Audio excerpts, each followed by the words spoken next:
Metal clay is actually an art form that is rather new when you're looking at all of the art forms around. It was actually brought forward by a Japanese company in the early 1990s. And what they do in the process is they actually fragment the metal, in this case pure silver, into microparticles and actually put it together with a binder and make a clay out of it, basically. So when you're actually working with it in the clay form, you're actually not aware you're actually working with silver. Hi, come on in.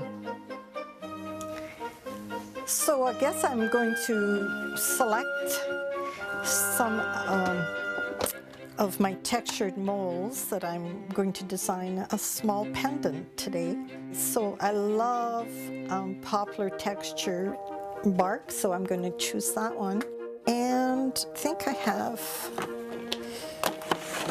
some leaves in here. I'll choose this leaf, I think, and do this. It's a little bit of lichen textured and patterned, so I think I'll put some of that on there. So we'll get going on that. The process is quite, in retrospect, quite simple in the sense that you have this clay that you can use, roll out, sculpt with, and then do whatever design you want.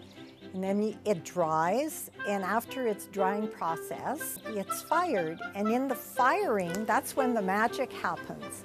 It's at that point the binder burns off, and you're left with those little particles of silver binding together and sintering in such a way that you're left with a solid piece of silver.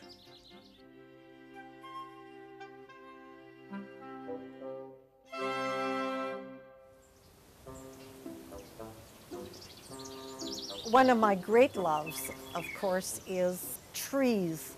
And once I started observing and looking nature in a very close-up manner, I just found that trees, the bark of every tree is different, every part of the tree is different. And so all these textures and designs came to me and just inspired me from there. Just going to go out and have a little bit of a discovery today and see what other new patterns and textures I can find for my great collection. I'm surrounded here by nature. Every day I walk in nature. I've lived really 40 years surrounded with nature, and I find that the patterns, the delicate, intricate patterns that you see, you walk by, you don't even notice that they're there, be it underneath leaves, be it on bark, be it on lichen, just everywhere you see it.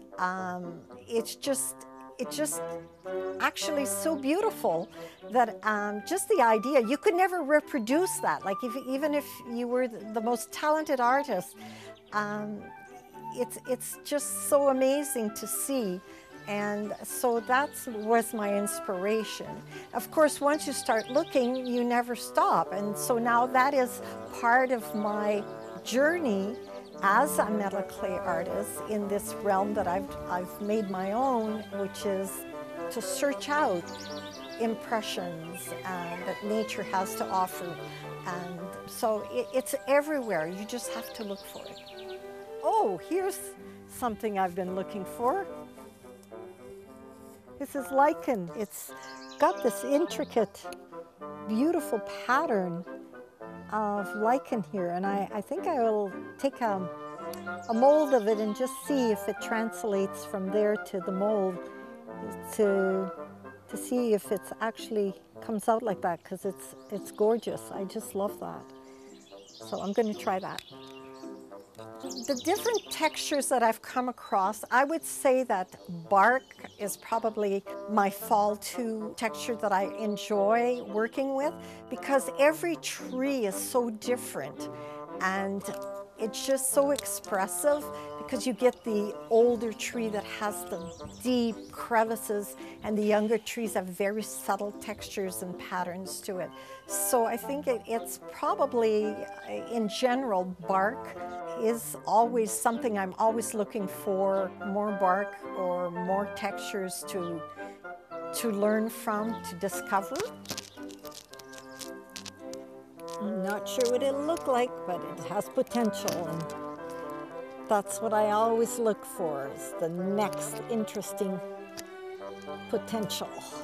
Looking at nature now is a whole different ballgame because I go for a hike, I go for a walk, and I'm just surrounded and I'm always touching things and I'm always going off the trail and I'm looking under things. I'm just searching, and as well, things that are decomposing, you think, oh, well, there's nothing there, but of course it's a whole different world there as well.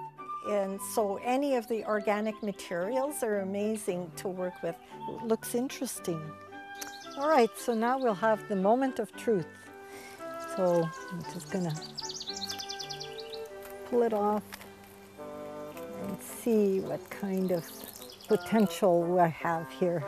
Oh, there's certainly lots of interest patterns in there. It doesn't look like anything at the moment because of the bark, or the lichen itself is broken in it. But once I clean it off, I don't know if you can see, but there's lots of detail in there. So it'll be awesome to work with, I think. Being a metal clay artist, a silver metal clay artist, for me, at this point in my life, the best part about it is that it's an ongoing journey. I'm always learning, and it's always a beautiful kind of surprise at the end, because you have an idea in your mind of what it will look like. And then, of course, the reality and the truth of it happens in the kiln. And so when you bring it out of the kiln, you can either go, oh, wow, or oops.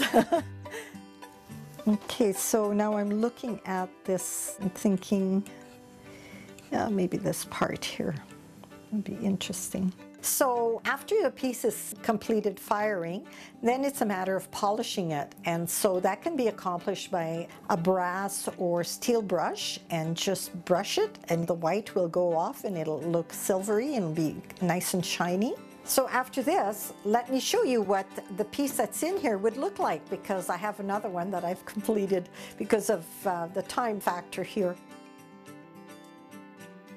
Okay, so here is our pendant that's all been polished and ready to put a chain on and ready to find a happy customer for.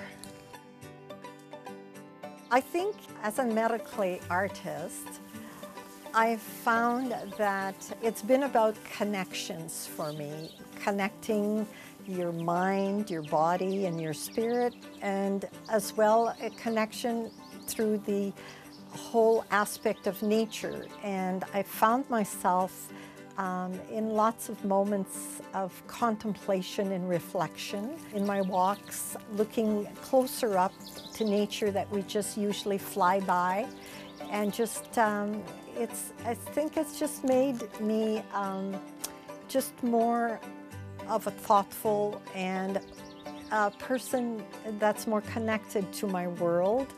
And I find that that has all been part of my inspiration. So it's a great journey to be on.